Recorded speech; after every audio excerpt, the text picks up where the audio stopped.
आज नावाचा राजा, आज नावाच्या पोटी दशरथ नावाचा राजा झाला. आणि हा दशरथ राजा आणि त्याची पत्नी इंदुमती यांच्या पोटी भगवान प्रभू रामचंद्र, राम लक्ष्मण भरत शत्रुघ्न यांचा अवतार झालेला आहे. दशरथ राजे एके दिवशी वनामध्ये शिकारी करता गेलेले आहेत आणि शिकार करत असताना एका झाडावरती बसले आणि सरोवराच्या ठिकाणी जर एखादं श्वापट पाणी प्यायला आलं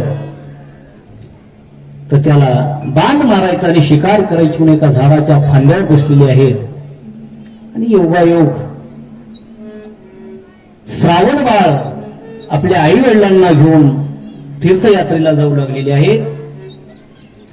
आई वडिलांना तहान लागली म्हणून म्हणू लागले, श्रावणा अरे बाळा आम्हाला पाणी तरी घेऊन ये. आणि म्हणून त्या वनामध्ये श्रावण बाळानं आपली आई वडिलांची कावड टेकलेली आहे आणि कमंडल घेऊन पाणी आणण्याकरता दूर असं सरोवर होतं, सरोवराकडे जाऊ लागलेले आहे. सरोवराच्या जवळ गेले, कमंडलू पाण्यामध्ये बुडविला आहे. कमंडलू पाण्यात बुडविला, बुडबुड बुडबुड असा आवाज झाला. राजा दशरथाला वाटलं कोणीतरी श्वापद आलेला आहे, प्राणी आलेला आहे, म्हणून आवाजाच्या दिशेनं बाण सोडला. श्वापद नव्हतं, कोणी प्राणी नव्हता, श्रावण बाळ होता. आणि तो बाण श्रावण बाळाला येऊन लागला.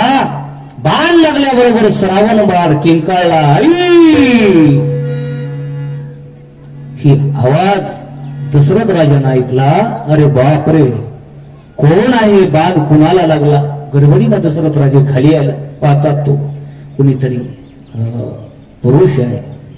जवळ गेले, सांगितलं बाबा कोण आहेस तू?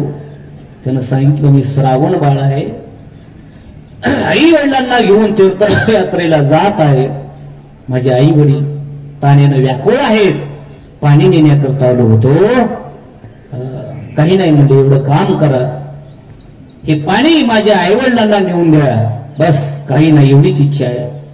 आणि श्रावण बाळानं तिथंच आपला प्राण सोडला. कमंडलू पाण्यानं भरून दशरथ राजानं घेतला आणि आई वडिलाकडे गेलेले आहे. जवळ गेल्यानंतर आवाज आला. श्रावण बाळाची आई म्हणाले, बाळा आलास का बाबा? अरे दे बाबा पाणी, खूप तहान लागली. दशरथ राजे काहीच बोलत नाही, पाणी दिलेलं आहे. अरे बाळा तू बोलत का नाही? हो, एक नाही दोन नाही. अरे बाळा तुला काय झालं, तू का बोलत नाही? आणि मग दशरथ राजाने सांगितलं, बाबा तुमचा मुलगा माझ्या हातून मरण पावला. मी राजा दशरथ आहे आणि चुकून त्याला बाण लागला आणि तो मरण पावला. ही बातमी ऐकली, ऐकल्याबरोबर त्या मात्या पित्यांना एवढं दुःख झालं महाराज, आक्रोश करू लागले, रडू लागले, टाहो फोडू लागले. आणि सांगितलं रागाच्या भरात त्या श्रावण बाळाच्या वडिलांनी शाप दिला की राजा, अरे दशरथा, आमचा जसा पुत्र योगाने मृत्यू होतोय, तुझाही तसाच पुत्र योगानं मृत्यू होईल. शाप दिला आणि प्राण सोडून दिला. राजाला दुःखही झालं आणि सुखही झालं. दुःख का झालं?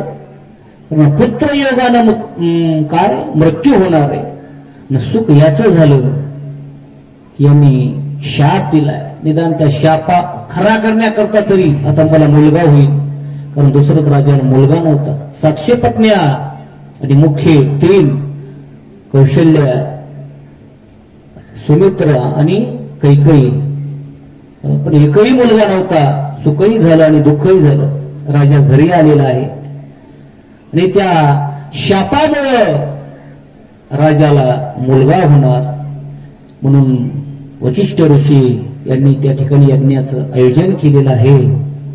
पुत्रकामेष्टी नावाचा यज्ञ केलेला आहे आणि त्या यज्ञामधून यज्ञ नारायण प्रगट झाले, प्रसाद दिला आणि तो वशिष्ठ ऋषींनी तो प्रसाद असणारा राजा दशरथाकडे दिलेला आहे. दशरथ राजाने तो प्रसाद असणारा आपल्या तीनही राण्यांना दिला.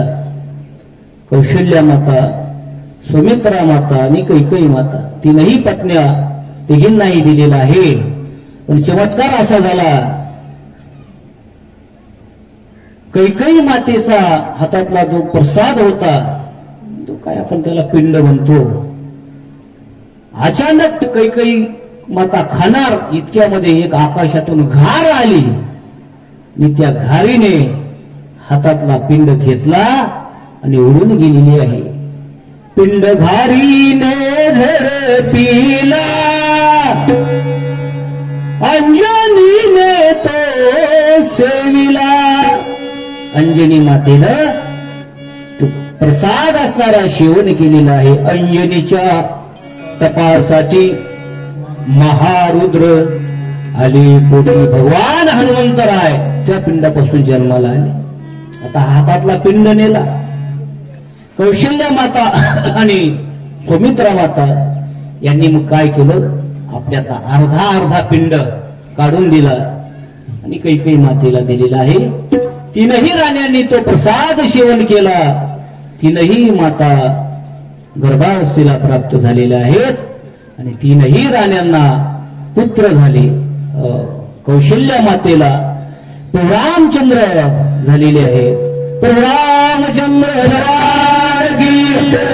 कौशल्या मातेला लक्ष्मणाचा जन्म झालेला आहे आणि कैकेयी मातेच्या पोटी भरत आणि शत्रुघ्न काही चारही पुत्र जन्माला आले. हळूहळू लहानाचे मोठे होऊ लागलेले आहेत. या प्रभू रामचंद्राचा विवाह जानकी बरोबर झालेला आहे, सीता माते बरोबर झालेला आहे. कथाभाग आपल्याला माहित आहे. तो पण केलेला, तो धनुष्य उचलला, त्या ठिकाणी रावण आला, त्याची पटफजिती झाली. आबाळी काही लक्ष्मणाचा विवाह उर्मिला माते बरोबर झालेला आहे. भरताचा विवाह मांडवी बरोबर झालेला आहे आणि शत्रुघ्नाचा विवाह श्रुतकीर्ती या मुली बरोबर झालेला आहे. चारींचे विवाह झालेले आहेत. रावण सीता मातेला घेऊन गेलेला आहे आणि त्या रावणाचा वध करण्याकरता रामचंद्र आपलं सैन्य घेऊन, वानर सेना घेऊन लंकेमध्ये गेलेले आहेत आणि रावणाचा वध केलेला आहे. रावणाचा वध केला आणि लंकेचं राज्य प्राप्त केलेलं आहे आणि लंका विभीषण महाराजांच्या स्वाधीन केलेली आहे.